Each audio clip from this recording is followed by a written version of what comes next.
Bonjour messieurs, bonjour à tous et toutes. Nous accueillons aujourd'hui Alain Ternaud qui a émis un commentaire sur, en particulier je dirais, sur l'article 8, notre analyse de cet article 8 du préambule de la Constitution de 1946, qui est adjoint à la Constitution de la Ve République. Donc je rappelle ce que dit cet article 8. Tout travailleur participe par l'intermédiaire de ses délégués à la détermination collective des conditions de travail ainsi qu'à la gestion des entreprises. Alors d'ailleurs, je peux même vous partager l'article en lui-même et le commentaire qu'en a fait Alain sur le site et auquel d'ailleurs mes camarades ici présents ont répondu. Alors, pour rappel, nous avions attribué 3 points de pénalité à cet article 8. 1 point de pénalité pour imprécision sur les noms, donc les noms qui sont travailleurs, délégués, entreprises notamment. 1 point de pénalité pour imprécision sur l'usage du verbe participer et 1 point de pénalité pour imprécision sur l'expression détermination collective. Ce sur quoi donc Alain a émis un commentaire que vous pourrez retrouver sur le site, que j'affiche là, mais que je pense il va nous expliciter, je dirais, en direct dès maintenant, s'il le veut bien. Alain ? Oui. Donc, c'est à moi ? Oui, vas-y.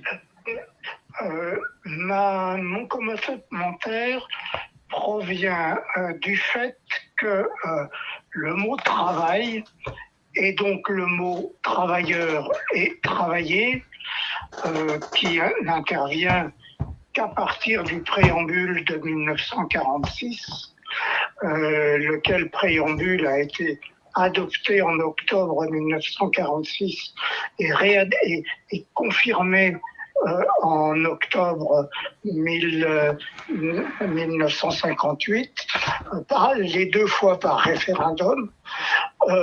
Ce mot, donc, travail, travailleur, travailler, apparaît pour la première fois dans la mesure où, et notamment à l'article 5 de ce préambule.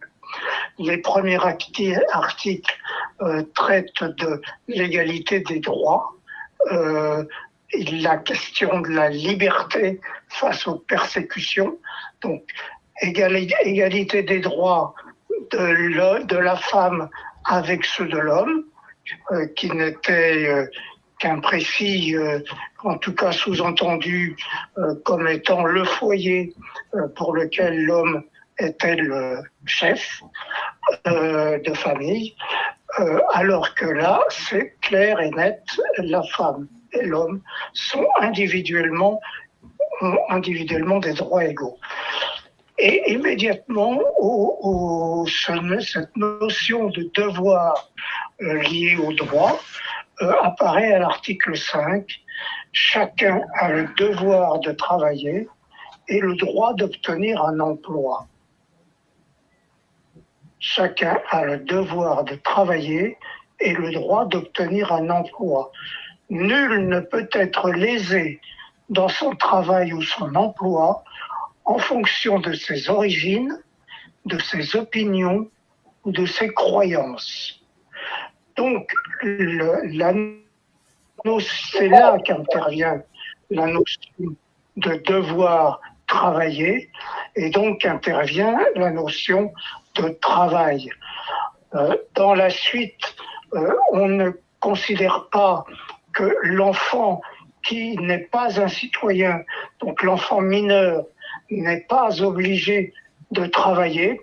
Et je dirais même que précisément, on l'a largement dispensé de travailler et on en dispense les organisations par la suite de faire travailler les enfants. Donc cette question-là ne concerne a priori sous ce sens-là que les adultes. Et ce droit, il cesse quand nous sommes arrivés à la situation de vieux travailleurs. Mais en l'occurrence, avant d'être dans cet état de vieux travailleurs pour lesquels les santé physiques et mentales ne permettent plus de travailler. Et là, le vieux travailleur a un droit irréfragable d'être soutenu par la société. Or, cette suggestion-là, on en reste à ce que tout travailleur, et donc quand on dit tout travailleur, c'est toute personne adulte qui ne serait pas un vieux travailleur. Et dans ce contexte-là, tout homme, tout travailleur participe par l'intermédiaire de ses délégués. Donc, tout travailleur, c'est tout actif qui n'est pas vieux travailleur. Ce sont les actifs adultes. D'accord. Donc, si je résume ce que tu dis, parce que nous avons évoqué une imprécision sur le nom, notamment sur la notion de travailleur.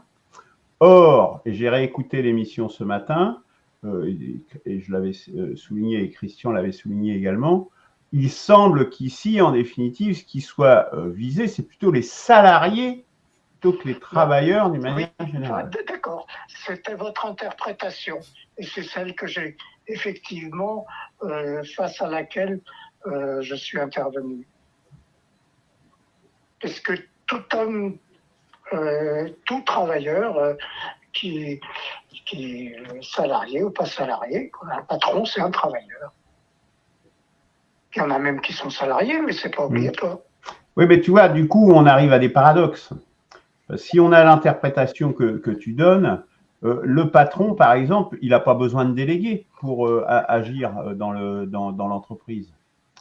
Tu vois, puisque là, il participe par l'intermédiaire de ses délégués. Il peut se doter d'un fondé de pouvoir. Oui, il peut, mais là, c'est. Il n'est pas obligé. Hein. Oui, mais là, c'est tout participe par l'intermédiaire de ses délégués. C'est-à-dire que là, c'est assez clair pour le coup que c'est vraiment indirect la participation. C'est systématiquement par l'intermédiaire des salariés. Or, le patron peut, les trois quarts du temps, surtout dans les petites et moyennes entreprises, il intervient directement. C'est un premier élément. Autre élément, tu as plein de travailleurs qui n'interviennent pas qui ne sont pas concernés. Les travailleurs indépendants, tous les travailleurs qui travaillent dans une entreprise mais qui sont sous-traitants. Donc, on voit bien que, en fait, le vrai terme serait, on imagine quand même que c'était salarié.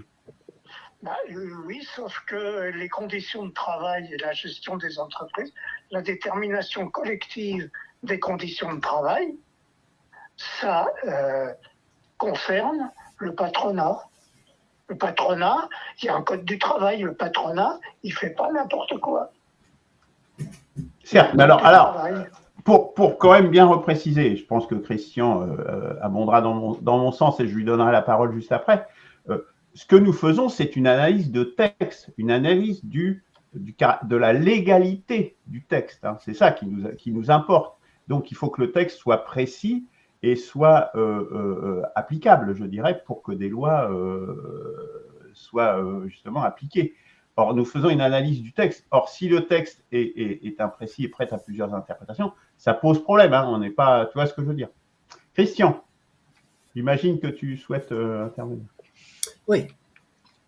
Alors, nous, on regarde ce qui est écrit. On fait une analyse critique, objective, de ce qui est écrit.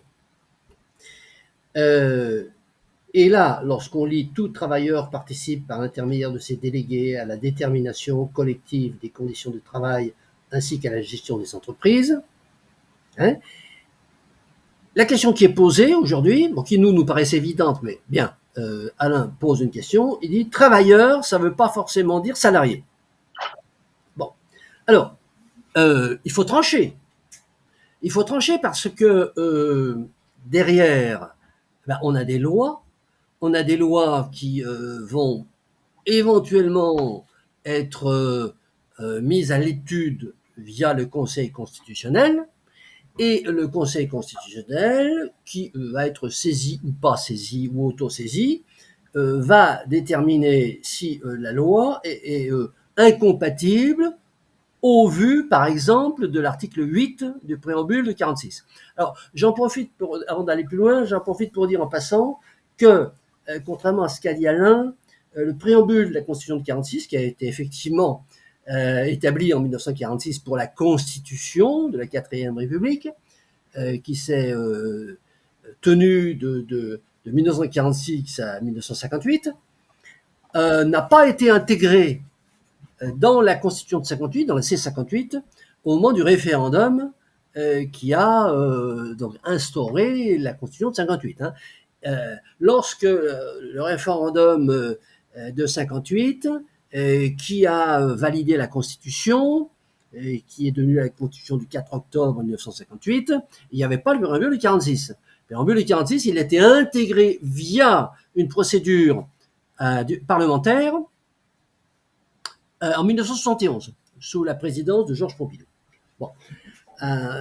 Donc c'est tout un ensemble de principes, hein, contenus parce que ce texte de 1946, c'est un texte principiel, essentiellement, c'est-à-dire qu'il expose un certain nombre de principes que nous, on a critiqué en disant que ce n'étaient pas des principes, parce qu'à partir du moment où ce qu'on écrit dans une phrase qui veut être un principe, c'est pas suffisamment précis pour être un principe, et on va dire que c'est un principe. Et on a justement cette question de l'article 8, voilà, cette question de l'article 8 dans lequel on énonce un principe, mais si le mot, si le concept, si la notion fondamentale de ce qui est énoncé comme voulant être un principe n'est pas clair, eh ben on a un gros problème.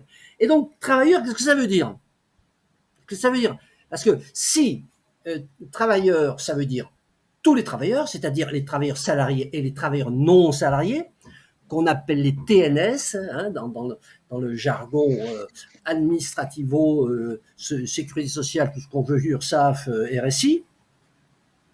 Eh bien, alors par exemple en France, il y a 25 millions de travailleurs salariés, il y a 2,5 millions de TNS.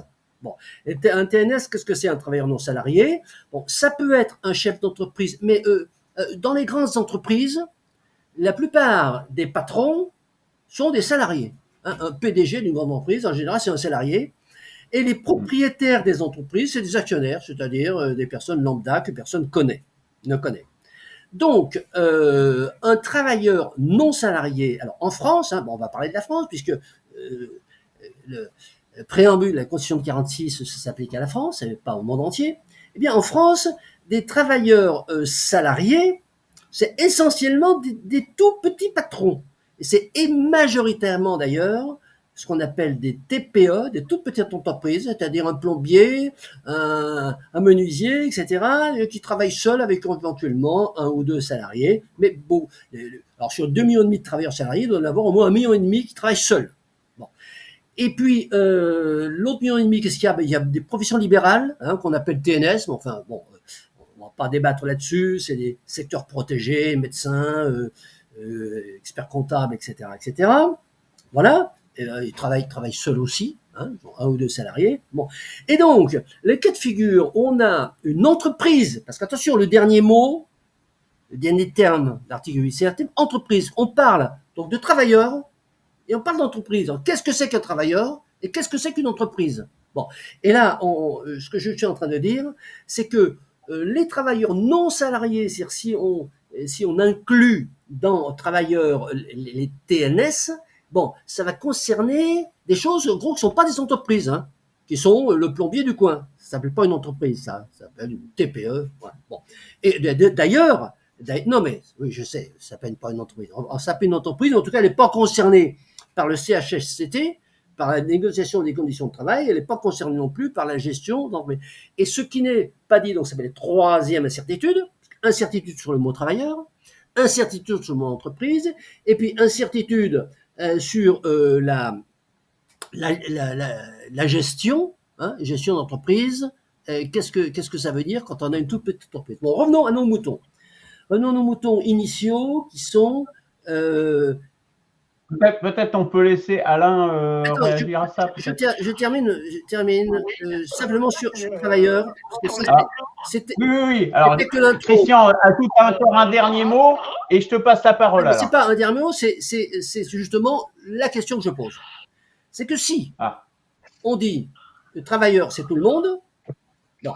Alors, qu'est-ce qui se passe au niveau des lois qui sont toutes conçues comme une application de l'article 8 concernant les salariés? Hein, parce que les déterminations des conditions de travail, la co-gestion, la participation gaullienne, etc., bon, ça ne concerne que les salariés. On n'a pas du tout une application de cet article 8 dans le domaine du plombier du coin. Alors, donc, ça présuppose que le législateur suprême, c'est-à-dire le contrôleur des lois qui s'appelle le Conseil constitutionnel, lui, il a bien interprété travailleur comme étant salarié, et que si c'est pas le cas, bon, il faut porter un recours au Conseil constitutionnel pour dire, attendez, il y a des tas de cas de figure, on va pouvoir appliquer l'article 8 à, disons, l'entreprise, ce qu'on appelle aujourd'hui l'auto-entreprise du plombier du coin. C'est une question que je pose. L'impact est gigantesque. Effectivement, si on ne considère pas salarié. Mais même si on considère salarié, c'est gigantesque aussi. Mais bon, bref. Vas-y, Alain. Alors, pour moi, la notion d'entreprise, qui est une notion fondamentale, sa signification, c'est la question de la personne morale. Et ça va très loin parce que vous avez observé aussi que la contribution aux charges communes, je ne parle évidemment pas des cotisations sociales, mais la contribution aux charges communes n'est soulevée que pour les personnes physiques, citoyennes, et pas pour les entreprises qui sont des personnes morales. Et cette contribution fiscale aux charges communes est un élément qui se discute après, à l'aval de l'utilisation du terme personne morale et donc entreprise. Ça ne se discute pas dans la Constitution. D'accord, mais est-ce qu'on peut rester sur le sujet dont on traitait là, c'est-à-dire sur la question travailleur, entreprise, dans le cadre de l'article 8, s'il te plaît, Alain? Oui, dans la mesure où on parle de la gestion des entreprises, ça veut dire qu'une entreprise étant une personne morale, le salarié qui dispose de la personnalité morale est donc, quand bien même il ne soit pas salarié, il est concerné en tant que travailleur. Non, mais du coup, ce qu'on disait, il y a un certain nombre de paradoxes, du coup. Hein, donc, comment tu les adresses, ces paradoxes, du coup? C'est qu'il y a comme disait Cédric Villani, il y a une opposition frontale des élus à l'application de la Constitution. C'est ça le paradoxe. Alors qu'ils ont été élus par ça et pour ça. Là, le paradoxe, il est vraiment sur le texte en lui-même, là, sur ces 2 lignes et demie. Oui, mais je pense que c'est pire que ça.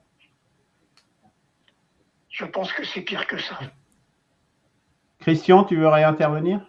Oui. On peut parler un petit peu ce qu'a dit ensuite la contribution aux charges communes de la personne morale. Mais revenons sur l'histoire de travailleurs salariés. Qu'est-ce qui se passe si on interprète l'article 8 comme tout travailleur? Ça veut dire que le plombier du coin, enfin bon, c'est pas péjoratif ce que je dis, voilà. Il va participer par l'intermédiaire de ses délégués à la détermination des conditions collectives, des conditions de travail de son entreprise. Ça n'a aucun sens. Ça n'a aucun sens. Et s'il n'a pas, de salarié, s'il travaille seul, cette phrase n'a aucun sens. Bon. Et puis, ainsi que la gestion de. Attends, laisse-moi terminer. La gestion de son entreprise, bon, il est tout. Et même s'il a un salarié, bon,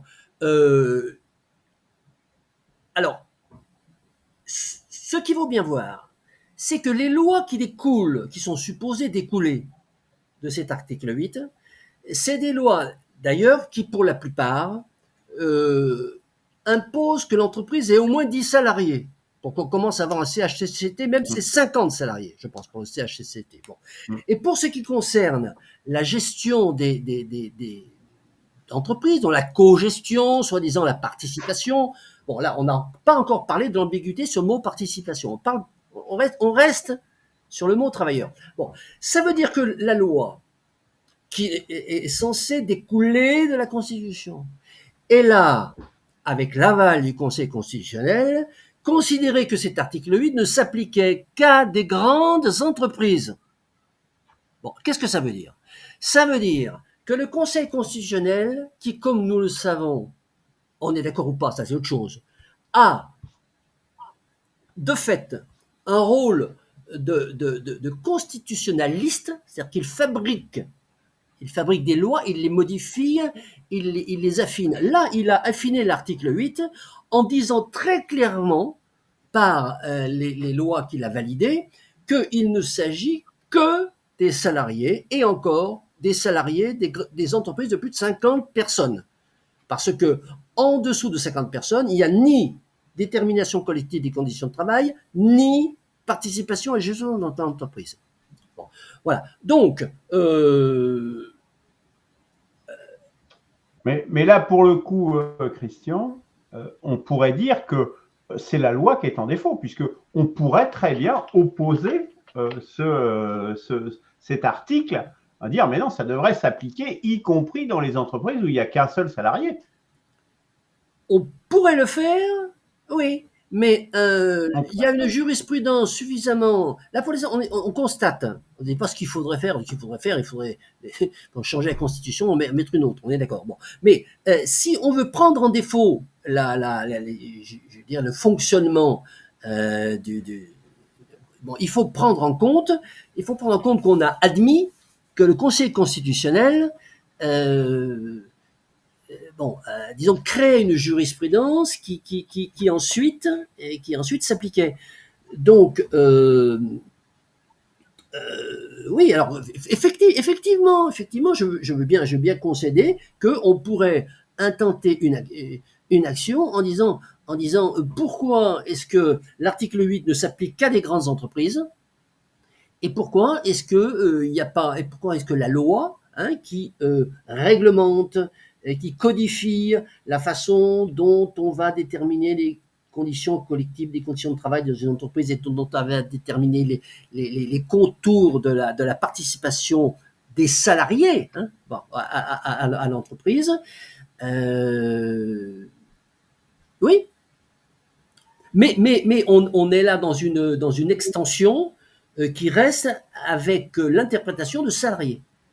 L'extension totale qui devient du coup... Alors, cette extension à tous les salariés, même des petites entreprises, elle a une certaine logique.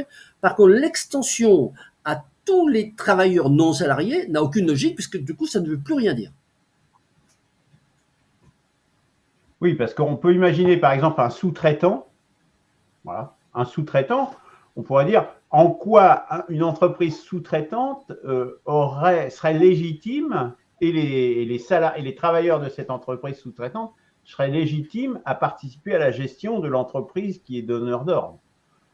On arrive à des paradoxes. Par exemple, on fait construire un pont, elle a besoin d'un pont parce que l'entreprise elle est de côté d'une rivière, admettons, peu importe.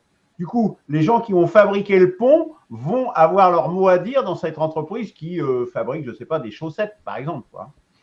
Donc, ça n'a effectivement pas grand sens. Tu vois, Alain, les problèmes que ça pose? Non, mais je vois parfaitement bien. Mais je pense que c'est la loi qui est en dehors des clous. Non, on a donné dans la deux exemples Constitution. différents, tu vois. Un qui dit, bah, c'est que les salariés, et si on prend tous les travailleurs, on a d'autres paradoxes. Tu vois, le problème. Ou alors on dit la loi, elle est pas conforme. C'est des paradoxes fondamentaux qu'il faut dénouer dans la mesure où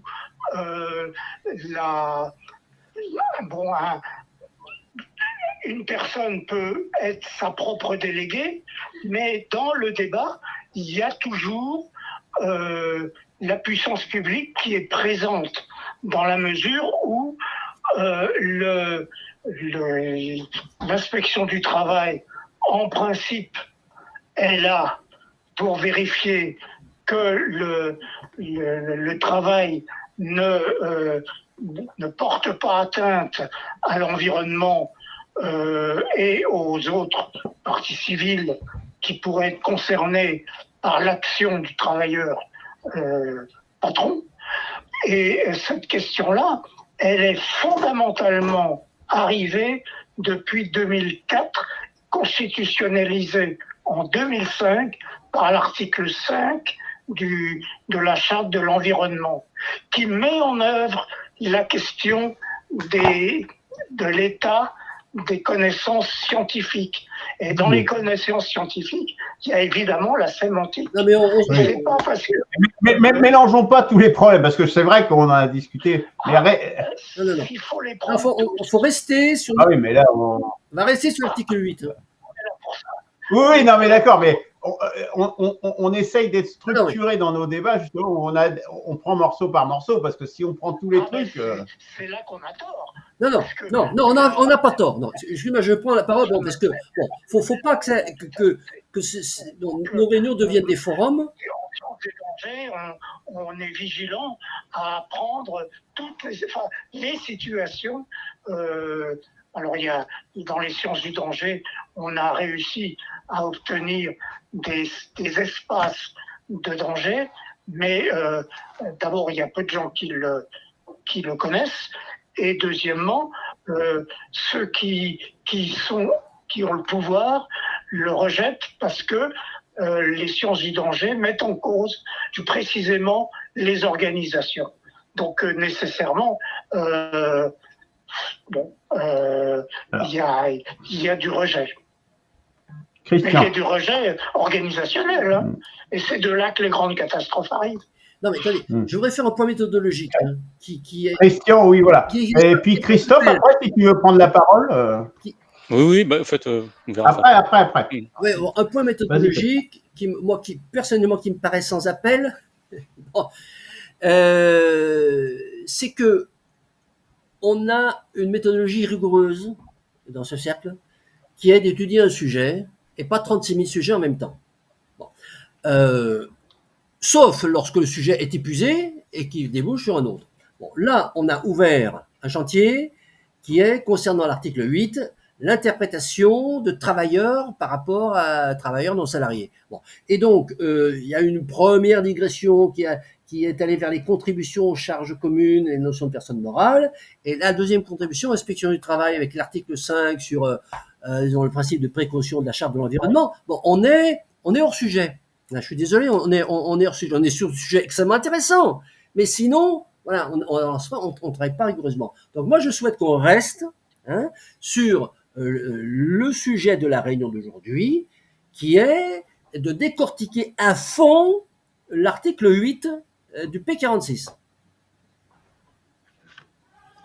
D'accord.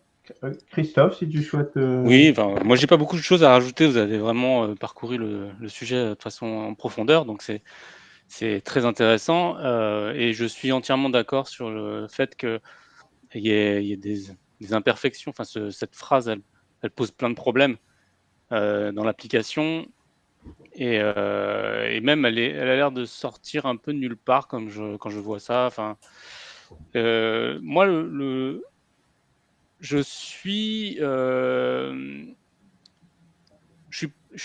trouve que la nuance travailleur, salarié, etc., enfin, elle aurait pu... moi, après, si je pars sur du conditionnel, sur quelque chose qui aurait été plus construit, mais est-ce que c'est ça qui est j'ai une dynamique de me dire, bah, on aurait pu faire mieux autrement, mais en gardant le mot travailleur, on aurait pu enlever par l'intermédiaire des délégués. Je comprends pas pourquoi ils ont rajouté ça. Ah Il bah, n'y avait pas de raison de le faire, si, sauf il y avait des à... raisons. Il y avait des raisons. Et du coup, la détermination collective des conditions de travail, bon, bah, c'est pourquoi est-ce que les patrons, du coup, sont plus dedans? Enfin, c'est pareil, est-ce que les patrons sont considérés comme des délégués? C'est pas, je comprends pas pourquoi ils sont pas là.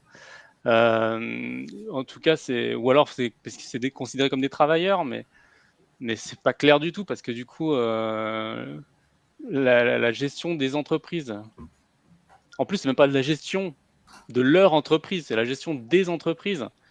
Est-ce qu'on gère les entreprises des autres? Donc, c'est vraiment pas une phrase qui permet de se fixer sur quelque chose.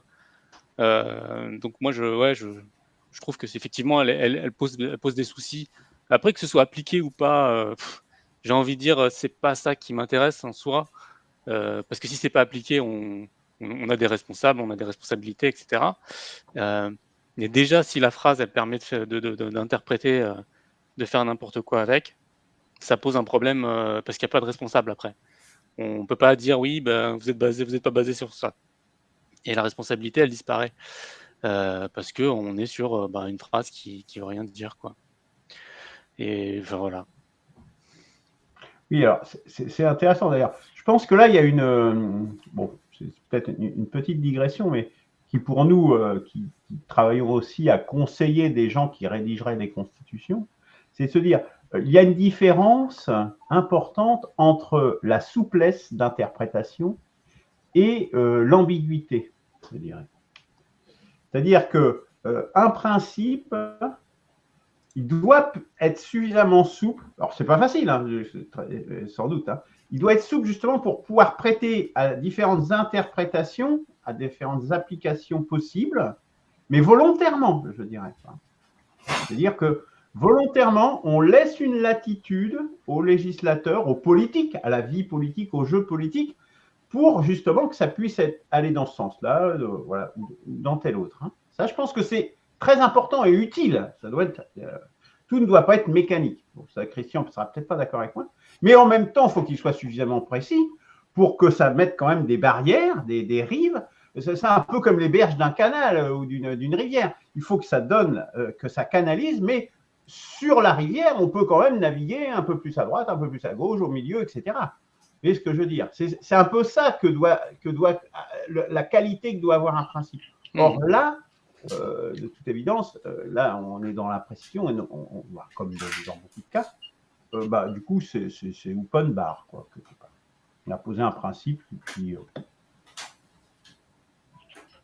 Oui, Alain? Ce qui caractérise le salariat, c'est la notion de contrat avec devoir de subordination. C'est peut-être la question de la subordination qu'il faudrait creuser, et celle-là, je ne l'ai pas vue apparaître dans la Constitution. Absolument. Si tu dis salariat, effectivement, ça introduit immédiatement la notion de subordination et la notion de gestion. D'ailleurs, autre sujet qui apparaît nulle part, effectivement, c'est très important, ça devrait apparaître quelque part. Et autre chose, c'est qu'on parle ici d'entreprise, mais du coup, tous les travailleurs qui sont de la fonction publique, du coup, ils ne sont pas concernés. Tu vois, c'est un autre problème de ce terme de travailleur, c'est qu'il y a des travailleurs qui sont de la fonction publique, or, ils devraient être concernés aussi par les conditions de travail, et la gestion de l'entreprise, mais donc ça veut dire la gestion des municipalités aussi, et de l'État, et tu vois, là, il y a aussi c'est ouvert à des interprétations totales, quoi. Tu vois ce que je veux dire? Dans l'article 9, il est stipulé que tout bien ou toute entreprise dont l'exploitation ou acquiert des caractères d'un service public national doit appartenir à la collectivité. Donc les entreprises collectives sont concernées.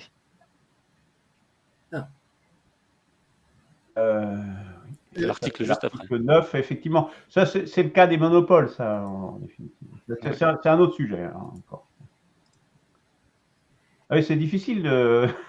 Mais je comprends ce que dit Alain. Alors, excuse-moi, Christian. Je comprends ce que dit Alain quand il fait le lien avec le rapport, avec l'article, je ne sais plus si c'est 5 de le pacte environnemental là, de 2004, là. Parce qu'effectivement, il y a la notion de danger qui, là, peut concerner également les conditions de travail. Bon, il y a un pont possible, mais je veux dire, voilà, c'est quand même autre chose. Christian. Oui. Je reviens sur ce que tu dis concernant les principes. Là, le P46, c'est manifestement un texte principiel. C'est-à-dire qu'il est oui. Et non, c'est des principes. Voilà. Bon, et pas des règles de procédure. C'est des idées que le législateur va pouvoir ensuite décliner en règles coercitives précises. Bon, alors qu'est-ce que c'est qu'un principe?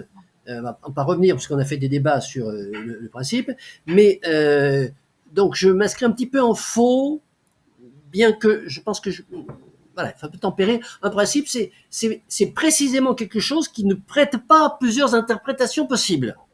Bon. Si un principe prête à plusieurs interprétations possibles, c'est plus un principe, pour trouver un autre mot. Hein, pour trouver, disons, une feuille de route, un vœu, un souhait, une idée directrice. Voilà, un principe. Bon. Sauf, alors, un principe, c'est une proposition claire et précise qui fonde un raisonnement duquel on peut déduire des règles d'application et qui ne prête pas à plusieurs, justement, à plusieurs interprétations possibles, sauf si le principe en lui-même et de par sa rédaction indique déjà deux possibilités. C'est rare, mais ça existe.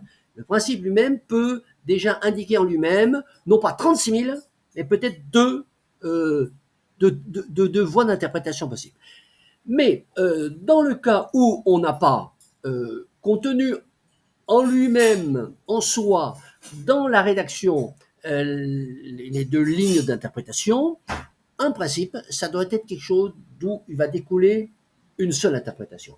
Et là, si cet article 8 est un principe qui doit guider la loi, et notamment le Code du travail, c'est de ça qu'il s'agit. Hein. Il s'agit de pouvoir décrire, parce que c'est... bon, à l'époque, les communistes faisaient 25% de l'électorat lorsqu'on a rédigé le P46, et on a vraiment instauré, je pense que c'était une bonne chose, le droit du travail.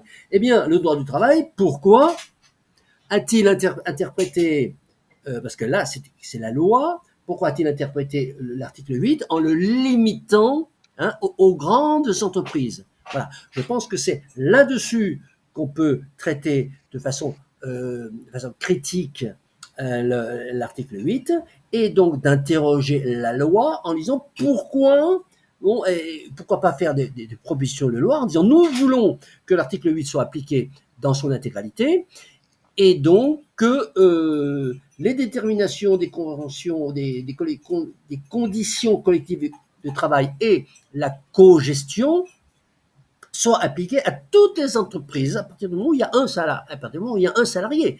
Voilà. Bon, puisqu'il s'agit de négociations, on a bien compris, entre le salarié et la direction de l'entreprise. Voilà. Donc de ce point de vue-là, effectivement, on a voilà.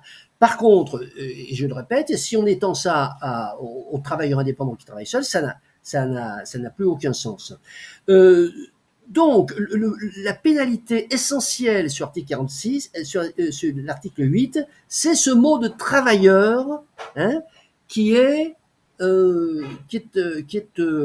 inapproprié, totalement inapproprié pour la compréhension même. Hein. C'est pas une question de je voudrais que ce soit écrit ça parce que ça me plaît. Non, c'est que si on veut que la phrase soit compréhensible, il faut enlever travailleur, il faut mettre salarié. Et là, tout devient extrêmement compréhensible. Et du coup, il y a des actions législatives extrêmement précises qui peuvent être enclenchées pour faire appliquer dans son intégralité l'article 8.